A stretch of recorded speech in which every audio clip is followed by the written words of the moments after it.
మాజీ మంత్రి కాకానికి పోలీసులు రాచమర్యాదలు చేస్తున్నారన్న ఆరోపణలు వస్తున్నాయి. జైలు నుంచి కస్టడీలోకి తీసుకున్నప్పుడు కోరిన ఫుడ్తో పాటు హెయిర్ డై సమకూరుస్తున్నారని అంటున్నారు. కాకాని హెయిర్ కలరింగ్ వెనుక ఉన్న కహాని ఏంటి?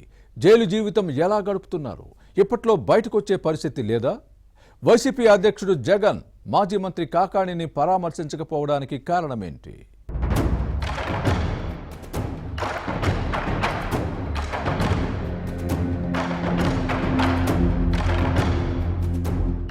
వైసీపీ అధికారంలో ఉన్నప్పుడు అక్రమాలకు పాల్పడ్డారన్న ఆరోపణపై అరెస్టైన మాజీ మంత్రి కాకాని గోవర్ధన్ రెడ్డి నెల్లూరు సెంట్రల్ జైల్లో రిమాండ్ ఖైదీగా ఉన్నారు.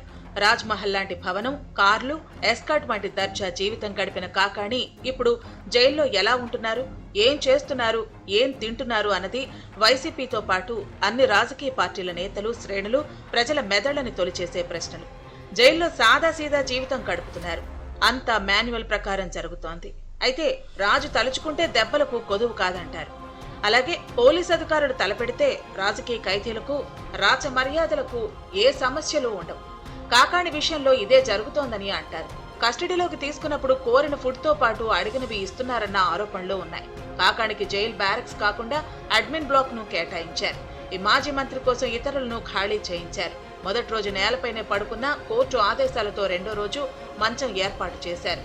ఎవరిని కలవకుండా, ఎవరితో మాట్లాడకుండా పుస్తకాలు, పేపర్లు చదువుతూ కాలం గడుపుతున్నారు. మరీ అవసరమైతే తప్పించి జైలు ఉన్నతాధికారితో కూడా మాట్లాడటం లేదు. ఓసారి ఇయర్ బడ్స్ కావాలని అడగ్గా జైలు నిబంధనలకు ఒప్పుకోవని అధికారులు చెప్పారు. క్యాంటీన్లో నెలకు 1500 వరకు అవసరమైనవి కొనుగోలు చేసే వీలుంది. అక్కడ ఇయర్ బడ్స్, హెయిర్ టే వంటివి అస్సలు అందుబాటులో ఉండవు. బిస్కెట్ ప్యాకెట్లు, అరటి పండ్లు, పచ్చళ్లు మాత్రమే లభ్యమవుతాయి.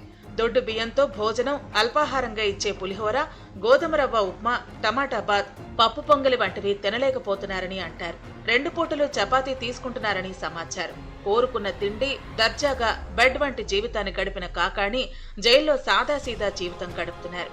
మాన్యువల్ ప్రకారమే అన్నీ జరిగిపోతున్నాయి. కానీ కస్టడీలోకి తీసుకున్నప్పుడు పోలీసులు అతి చేస్తున్నారన్న ఆరోపణలు వస్తున్నాయి.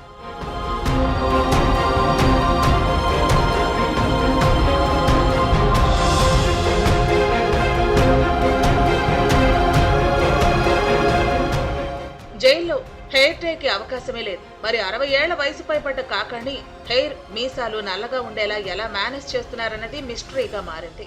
పోలీసులు, సిట్ అధికారులు పలు కేసుల్లో కాకానిని ఇప్పటి వరకు 7 రోజులు విడివిడిగా కస్టడీకి తీసుకున్నారు.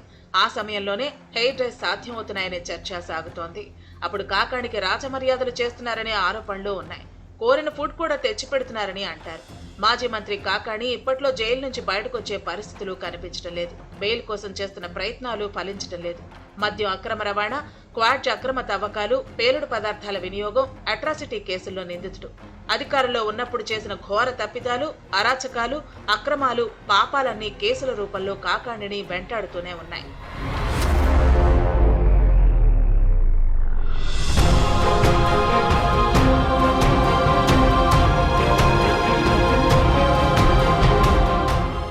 మరోవైపు జైల్లో ఉన్న కాకానిని ములాఖత్ కావటం వైసీపీ అధ్యక్షుడు జగన్ కు పెద్ద సమస్య కాదు. కానీ ఇప్పటికే 3 సార్లు తన పర్యటనను జగన్ వాయిదా వేసుకున్నారు. హెలిప్యాడ్ లో దిగి జైలుకు వచ్చేలోపు రచ్చ చేయాలన్నదే వైసీపీ నేతల కుట్ర అని విమర్శలు వస్తున్నాయి. గంజాయి బ్యాచ్లు, రౌడీ మూకలతో రప్పారప్పా చేయాలన్నదే వారి ఉద్దేశంగా కనిపిస్తోందంటారు. ఇటీవల జైలుకు కూతవేటు దూరంలో హెలిప్యాడ్ ఏర్పాటుకు పోలీసులు అనుమతినిచ్చారు. కానీ తమకు దూరంగా కావాలంటూ వైసీపీ నేతలు కోర్టును ఆశ్రయించారు. కాకాని పట్ల జగన్ కు కాస్తంతైనా కనికరం లేదంటూ సొంత పార్టీ శ్రేణులు మండిపడుతున్నాయి. మాజీ మంత్రి కాకాని ఇప్పటికీ వైసీపీ జిల్లా అధ్యక్షుడి బాధ్యతల్లో ఉన్నారు. జిల్లా అధ్యక్షుడినే పట్టించుకొని జగన్ ఇక తమ గురించి ఏం ఆలోచిస్తారని వ్యాఖ్యానించేవారు లేకపోలేదు. ఇటీవల మాజీ ఎమ్మెల్యే అనిల్ కుమార్, నల్లపరెడ్డి ప్రసన్న కుమార్ రెడ్డి సింహం వస్తుంది, ఎవరు అడ్డుకుంటారో చూస్తామంటూ సవాళ్లు విసిరారు. కానీ తీరా జగన్ 3వ తన పర్యటన రద్దు చేసుకున్నారు. దీంతో కూటమి పార్టీల శ్రేణులు కుక్కలు మొరిగాయి, సింహం పారిపోయిందంటూ సెటైర్లు వేస్తున్నారు. మొత్తం మీద జైల్లో మాన్యువల్ ప్రకారమే జరుగుతున్నా కస్టడీకి తీసుకున్నప్పుడు పోలీసులు రాచమర్యాదలు చేయటం ఏంటన్నదే చర్చ. ఉన్నతాధికారులు జోక్యం చేసుకుని దీనికి చెక్ పెడతారో లేదో చూడాలి.